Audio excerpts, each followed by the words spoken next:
was All-Star in the next season, 2010, yes, maybe? In 2010 he was, 2009, 2010. He averaged 20 and 11, 20 points, 12 boards that year. He was a double-double machine. And then the year before it was 16 and 11. But that was, he was playing so well. That was like his first really good season. Who else did we have on this team? Wilson Chandler. Larry Hughes. Larry Hughes for a little bit, yeah. Quentin Richardson. I always remember going to the games, and whenever he scored a 3, they would play Soulja Boy. That's what I remember. Because instead of it, the whoo, but it sounded like Q. Hold on, I got it here. Yeah. So here's my question: Are you happy you got back into the Knicks, or are you kind of like, why am I putting myself through this? Like, I could have came back and been a fan of any team. I mean, I'm happy about it. I mean, it's built a lot of resolve in terms of like sports, because New York sports in general, for the most part, has been bad for the longest time. I mean, the Giants have won a couple of Super Bowls, but outside of that, they've been pretty bad. You're right. And look, as long as the game is close, and this is true for any sport, it's still fun to watch. You're still being entertained. And that's the thing I like about this Knicks team, is that, like, when they keep it close, even if they lose, it's kind of a downer when they lose, but it's exciting just to the fact that they're in it. I think it's more of it's exciting. It's also surprising that they're not getting blown out by every single team.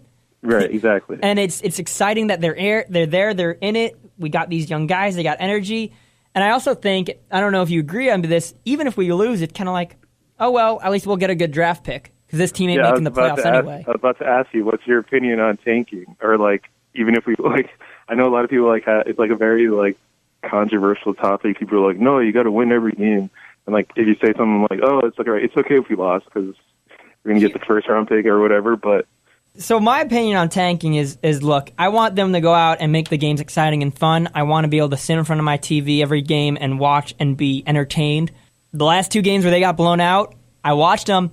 I feel like I wasted, like, time out of my life. You know what I mean? Like, I want them to at least keep it close. And if they lose, you know what? Like I said, I'm okay with it, because we need. Think about this. I wanted to bring this up earlier and I forgot, and I'm so happy you made me remind, because remember I don't know if you remember, but in the 80s, the Knicks had Bernard King, and he was like a top 5 player in the NBA. Yeah, absolutely. Right. But then, even though he was scoring like 30 points a game, the Knicks had a terrible record, and they would have had they probably would have ended up with Ewing anyway. And I talked about this on the last podcast episode with Mark. Bernard King got injured at the end of that year. Had he not gone injured, we would have had both Bernard King and Patrick Ewing, and who knows what would have happened. The Knicks could have been a championship caliber team, and that's just one of the greatest what ifs in sports. And we have a very similar situation with Porzingis, where he's a top player in the NBA. He's not close to his prime, and he's still one of the best players. And he's injured right now. So if we tank, we have an opportunity to get another superstar. We need a top draft pick to transcend this team to the next level. Zion on Duke is great. There's actually 3 good players on Duke. So if we can get a top 5 pick, the draft we might get that, finally have that Bernard King, Patrick Ewing modern version. You're getting too optimistic. You need to reel it back. But you know what I mean? I mean, if we have Porzingis and another superstar, it pulls us into this, like, now we might be a playoff team in a year or two, and especially if we keep Hardaway on his contract the way it is, and he's a really good third option. I think it's something where if we lose, it's okay, as long as we're not purposely losing, and as long as we're keeping the games close. At this point, I'd be content with having, like, a team that I know, all right, we're going to the second round of the playoffs every year. Maybe 1 year we'll take the next step. Right. And then we'll go to the conference finals and then maybe the finals. But if we're getting to the second round at least every year, then all right, I'm fine watching that for like 4 or 5 years. Right. That's like what the 90's Knicks were. They were always a consistently good playoff team. And there was always a chance we would make it to the finals. I mean, Jordan always killed us, but it didn't matter what seed we were or who we went up against. It was fun. Every team was a championship caliber team in the 90's. Yeah. And even if they only made it to the finals twice, there was this vibe of this could be our year. Whereas right now we have a vibe of, like, best case scenario, it's either we tank or we somehow make the playoffs. And right now, I'm a little scared because our worst case scenario is that we just miss the playoffs. And there are games where they just win and they play really well. Like, we beat the Celtics, right? Yeah. And it's like, man, if we could do this every night, we might make the playoffs. But we're not going to do it every night. But if we did it like half the nights, we would probably just miss the playoffs and miss out on both the playoffs and a superstar. And have a good pick, yeah. Right. I'm okay with them losing. I'm as long as they make it fun, because the last two games, it's like I felt like when I turned it on against the 76ers, I think it was like 6 minutes into the game, and it was somewhat close. And after maybe 2 or 3 minutes of watching it, they were down by like 20. This isn't fun. And the whole game, I'm like, maybe they'll turn it around. And the whole game, they were just down by 20, and it wasn't fun. Yeah, I mean, they're just outmatched talent-wise. It's just like not even a contest. Right. I mean, I don't know. It's like it takes for like the Knicks to beat a team that just has stars like a Celtics. It just takes like the other team having a bad shooting night or whatever it is. That's exactly it. And it's like I saw it firsthand. I went to the Knicks Pelicans game, the game when they lost against the Pelicans, and it just Anthony Davis is the superstar player, and fourth quarter, the Knicks were up by like 10, 15 points for 3.5 quarters. And then Anthony Davis just was like, oh, right, I'm Anthony Davis. I'm going to take over this game. And the Knicks had no answer. And so many teams have that, where they have this guy who the Knicks, where there's just no answer. And the Knicks don't have that. Tim Hardaway is a very good player, but he's not that guy. He's not a Greek freak. He's not a LeBron. He's not a Durant. He's not a guy that is just going to take over a game like Anthony Davis will, and the guy who will is Porzingis, and he's injured. So yeah, and that's the other thing about this team is that I feel like if we had Porzingis, we'd be winning a lot more of these close games, because so many times do we need a go-to scorer and just we come up empty. We'll see. I hope he comes back and he's as he was. Yeah, hopefully he does. But I want to go through a round of questions with you. 5 questions. I want 5 answers. We need a name for this. I still haven't figured it out. But who's your all-time favorite Knick? And I open this up to not just players, but anyone in management, coaches, general managers, anybody. All-time favorite Knick? I would probably have to say John Starks. John Starks. Why John Starks? I just like the way he played, like his grittiness. He kind of played with a chip on his shoulder, like his entire career. And then he came to the Knicks, and then just like became what he is today, what he's known as today. If I could also say Tracy McGrady. He put on a Knicks jersey. He was my favorite player in general. But I love the guy that I can't. Yeah, he was a Knick. I'm gonna ask you another question. I'll bring him back up.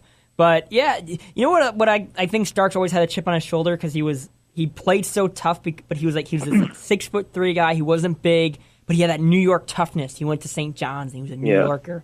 And, he didn't get drafted either. I think so he always had this chip of, how did I not get drafted? I'm going to show you all what you missed out on. So, God, John Starks, class act. Good dude. Who's your least favorite Knick of all time? The guy you just, hated to root for. And oh, my Lord. Again, this is organization, player, anybody who is... Garrett Jeffries. Yes! Yes!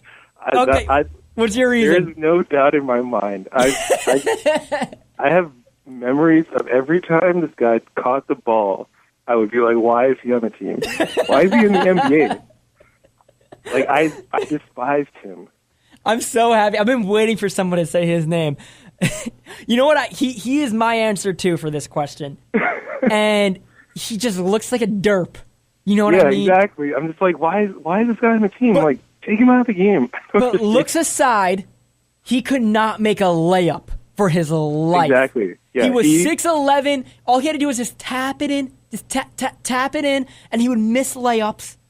And he was just, I have nightmares about him, of him shooting a game-winning shot. He couldn't hit. He had no jumper. He couldn't hit a jumper. This is the one thing. He was also that guy who he was on our team because of quote unquote defense, and then he left, and And I think he was like a free agent, and then like I think like a year or two later, we just picked him back up. It's like, why?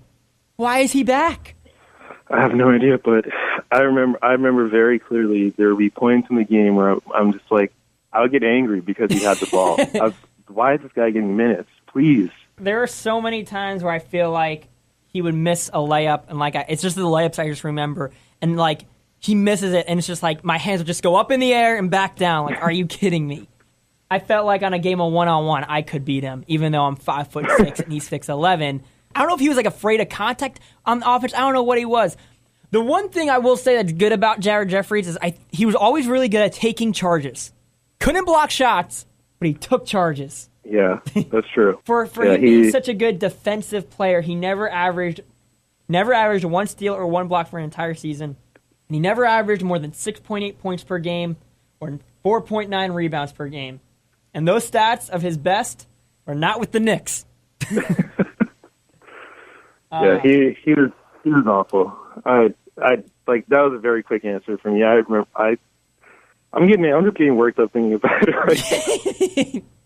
Me too. Okay, let's move on. Let's get back to Tracy McGrady because he'd be a great answer, and he probably will be your answer, but I'm gonna ask it anyway. The Knicks, they do this campaign, and they'll still use it sometimes on like Instagram. Like when it was Amari Stoudemire's birthday, they use hashtag once a Knick, always a Knick. And of course, when I think of that, I think of the most obscure Knicks ever. I think of like you say Tracy McGrady, but I also think of like Steve Francis and Jalen Rose and Marty Collins. So much of that 2019 that we were talking about are full of those like once a Knick, always a Knick players like Zach Randolph or Larry Hughes. Oh yeah, Zach Randolph. Yeah, he was on us. This is the problem with the Knicks. Everybody comes to the Knicks and then they leave and then they go get good somewhere else. Well, Zach Randolph was great with the Knicks. He averaged like 20 points, 10 boards, shot well from the field. But I think we traded him. I don't know why we traded him. I know he had like a lot of discipline problems or behavior problems around that time. I don't remember what exactly it was. We traded him, with two more once a Knick, always a Knick players. We traded him for Katino Mobley and Tim Thomas. Oh, okay. Anyway, who is your favorite obscure Knick? Who's your favorite once a Knick, always a Knick player? And you can choose pretty much any Knick that doesn't have their name up in the rafters, isn't Carmelo Anthony or Bernard King, or isn't just known for being a Knick like John Starks. Steve Novak. I like that. Steve Novak. Why Novak? Because when he played, he was just a guy that would give us hope with hitting a three in like a very tight situation, or like he just was exciting to watch. Like to your points earlier, where you just want to watch. Like, all right, the Knicks are bad. At least make the game exciting. Like he would come in and like hit some big shots, and then people would get all worked up, and you'd be like, oh, maybe you're about to win this game or whatever. And like I don't think people like didn't really talk about him that much, just because he's obviously not like a big name player. But I liked what he did for the Knicks. I like watching old, like, on YouTube, like, Steve Novak, like, YouTube videos of, like, his best moments as a Knick. It's just, like, it's so much fun because all it is pretty much him hitting threes. But sometimes of the way he does it, like, he'll pump fake and then put up a three, and then he'd do the Aaron Rodgers belt. And I loved that.